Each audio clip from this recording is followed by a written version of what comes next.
আলু দিয়ে তৈরি এই লুচিটা দেখো কড়াইয়ে দেওয়ার সাথে সাথেই কিন্তু কি সুন্দর ফুলে উঠেছে।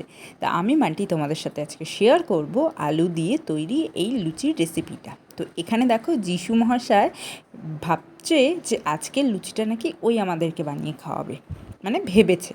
করেছে কতটা সেটা তো দেখলেই বুঝতে পারবে। তো চলো, এখানে সবার ফার্স্টে আমরা যেটা করব সেটা হচ্ছে আমরা পরিমাণ মতো সুজি নিয়ে নেব।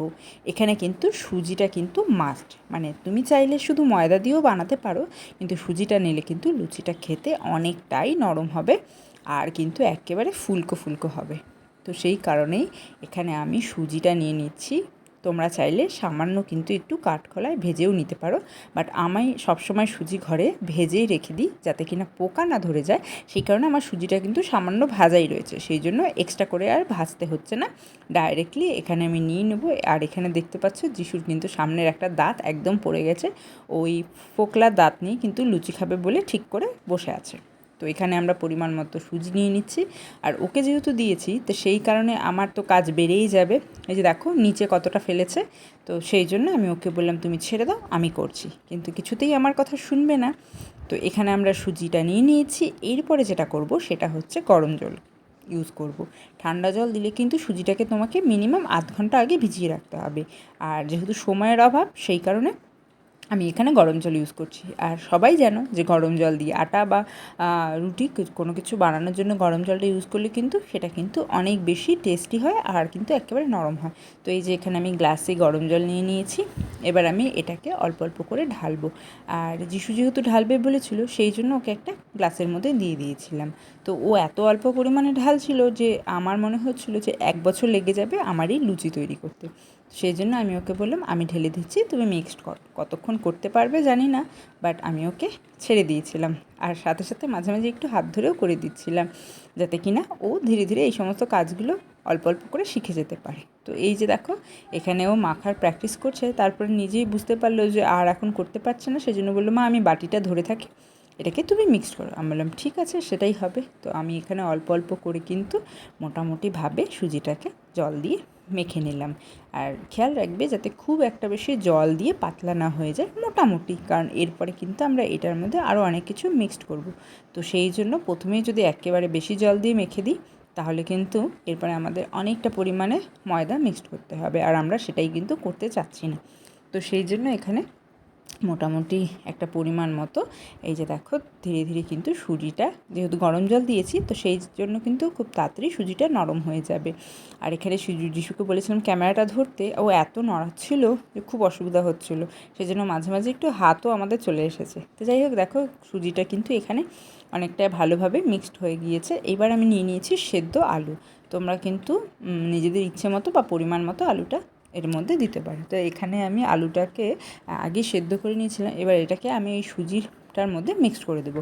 আর সুজিটার মধ্যে কিন্তু তোমরা চাইলে একটু নুন চিনিও দিতে পারো। তো আমি এখানে কিন্তু আলুটা এখানে দিয়ে নিচ্ছি, এইভাবে ভালো করে ছুলে নিয়ে এটাকে স্ম্যাশ করে দিতে পারো বা গোটা গোটা দিয়েও তারপরে কিন্তু তোমরা ধীরে সুরে এটাকে স্ম্যাশ করে নিতে পারো।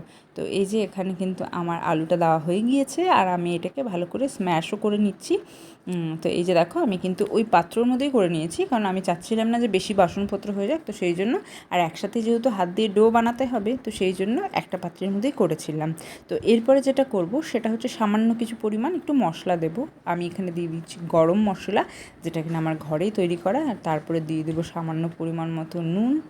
আমি কিন্তু একটু বেশি লুচি বানাতে গেলে, লুচি বা পরোটা বানালে একটু সামান্য পরিমাণ নুনটা একটু বেশি দিই, যেটা রুটির ক্ষেত্রে কম দিই। তো এখানে সামান্য পরিমাণ নুন দেবো, তার সাথে দিব একটু সামান্য পরিমাণ জিরে আর ধনিয়ার গুঁড়ো, সামান্য পরিমাণ, খুব একটা বেশি না। তোমরা চাইলে কিন্তু মশলাগুলো স্কিপ করতে পারো, কোনো ম্যান্ডেটারি না যে দিতেই হবে। তো এরপরে আমি দিয়ে দিচ্ছি নুন, সেটা কিন্তু তোমরা তোমাদের ইচ্ছে মতো দিতে পারো, যে যেরকম নুন বাড়িতে খাও। তো আমার বাড়িতে যেহেতু কাঁচা নুন খাওয়া চলে না, একদমই চলে না, সেই জন্য আমি রান্নাতে বেশিরভাগ সময় চেষ্টা করি যাতে নুনটা একদম ঠিকঠাক পারফেক্ট হয়। এরপরে যেটা করব সেটা হচ্ছে আমি ময়দাটা মিক্সড করব। আর ময়দাটা যখন আমি মিক্সড করব তখন খেয়াল রাখতে হবে যে আমি কিন্তু আর এক্সট্রা করে কোনো জল অ্যাড করব না সেই মুহূর্তে, কারণ ময়দাটা দিয়ে, কারণ যেহেতু সুজিটা অনেকটাই পাতলা টাইপের করে মাখা হয়েছিল, সেই জন্য আমার আর জলের দরকার নেই। এখন ময়দাটা দিয়ে ধীরে ধীরে আমাকে টাইট করে এই ডোটাকে বানাতে হবে। তো আমি পাত্রটা চেঞ্জ করে নিয়েছি, একটা বড় পাত্রের মধ্যে নিয়ে নিয়েছি, তা না হলে মাখতে অনেকটা অসুবিধা হবে।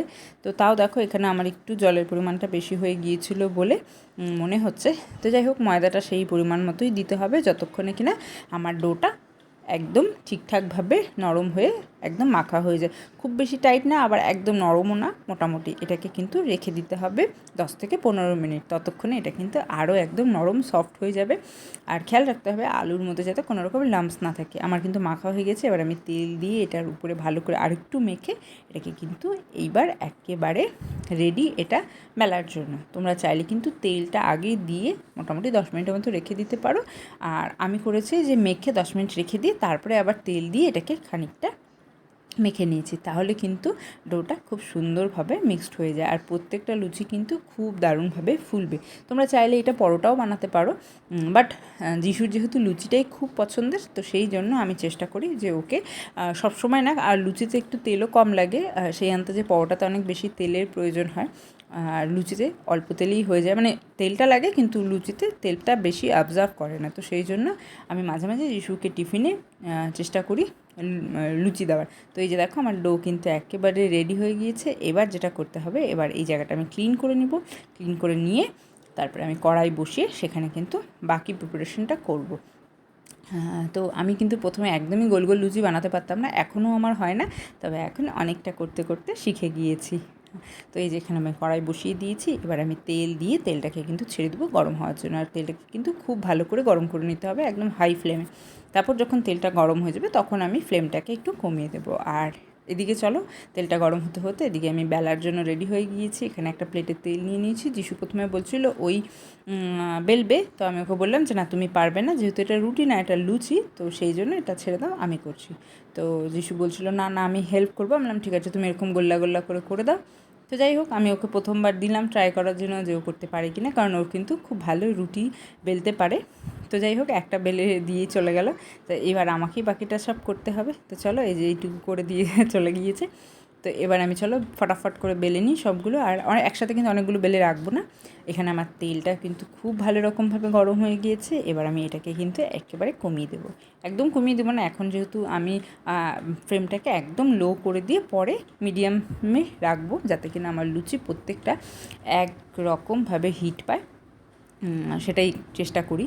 তো এই যে দেখো আমার লুচি কিন্তু বেলা হয়ে গিয়েছে, এবার এটা ভাজার জন্য রেডি। তো আমি কড়াইতে দিলাম, এবার খানিকক্ষণ একটু ওয়েট করলেই কিন্তু আমার লুচি একেবারে ফুলকো ফুলকো হয়ে ফুলে যাবে। আর এই লুচিগুলো কিন্তু খেতে যেমন তেমন হোক না কেন, দেখতে কিন্তু ভীষণ ভালো লাগে, একেবারে ফুলকো ফুলকো লুচি। কি তোমাদেরও তো ভালো লাগে? সব বাড়ি কিন্তু এই ফুলকো লুচিটাই বেশি পছন্দ। এই যে দেখো আমার লুচিটা কিন্তু ভীষণ সুন্দরভাবে ফুলেছে। আর এটা যেহেতু আলু দিয়ে তৈরি, সেই জন্য কিন্তু টেস্টটা কিন্তু অসাধারণ খেতে হয়। তোমরাও কিন্তু ঝটপট করে ট্রাই করে নিতে পারো, দেখবে ভীষণ ভালো লাগবে। আর ট্রাই করে কিন্তু আমাকে কমেন্ট বক্সে এসে অবশ্যই জানিয়ে যাবে যে লুচিটা খেতে তোমাদের কেমন লাগলো। আমার বাড়িতে কিন্তু সবারই ভীষণ পছন্দ হয়েছিল। যাই হোক, সেটা আমি তোমাদেরকে পরে শেয়ার করব যে তাদের কেমন লেগেছে। আর এই যে দেখো, একটা একটা করে কিন্তু আমার অনেকগুলো লুচি ভাজা হয়ে গিয়েছে। যিশু তো মাঝখানে এক দুটো এমনিই খেয়ে নিয়েছিল। তো এই যে দেখো রেডি। আর এই যে এইবার দেখো আমি কিসের সাথে শেয়ার করছি, এখানে আমি কিন্তু তরকার ডাল বানিয়েছিলাম, সেটা দিয়ে শেয়ার করব। তো চলো এবার ওদেরকে বলি যে এটা খেতে কেমন লাগছে। অবশ্যই ভালো লাগবে, আমার তো দেখেই মনে হচ্ছে ভালো হয়েছে। তো চলো ফটাফট করে ওদেরকে দিয়ে দিই। আর এটা কিন্তু আজকে রাতের ডিনারের খাবার তৈরি করেছিলাম আমি। তো চলো খেতে দিই। যিশু তো অধীর আগ্রহে বসে আছে যে ও কতক্ষণে এই খাবারটা খাবে।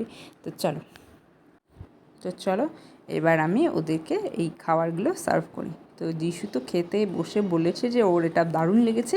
ও আমাকে বলেছে যে ওকে আরেকদিন টিফিনে বানিয়ে দিতে হবে। তো আমি বললাম ঠিক আছে, আগে থেকে বলে দেবে কোন দিন তুমি টিফিন নেবে, আমি সেদিন ওকে টিফিনে দিয়ে দেবো। আর ওর কিন্তু খাবার দাবারের ভীষণ রকমের একটা রয়েছে, যে টেস্ট খারাপ হলে কিন্তু ও একদমই খেতে চায় না। আর আমি এখানে এই ভয়েসগুলো দিচ্ছি না, কারণ ওই ভালো খাবারের মাঝখানে আরও অন্যান্য ধরনের অনেক কথা হয়েছিল, তো আমার মনে হয় সেই সব কথা না শোনাই ভালো। তো সেই জন্য আমি এই কথাগুলো মিউট করে দিয়ে আমি আমার নিজের পরের ভয়েসগুলো দিচ্ছি যে খাবারটা কিন্তু সত্যিই খেতে ভালো হয়েছিল আর ভীষণ নরম হয়েছিল, আর এটা কিন্তু ঠান্ডা হয়ে গেলেও নরম থাকে যেহেতু আলু দিয়ে তৈরি। তো তোমরা এই আলুর লুচিটা কিন্তু অবশ্যই ট্রাই করবে।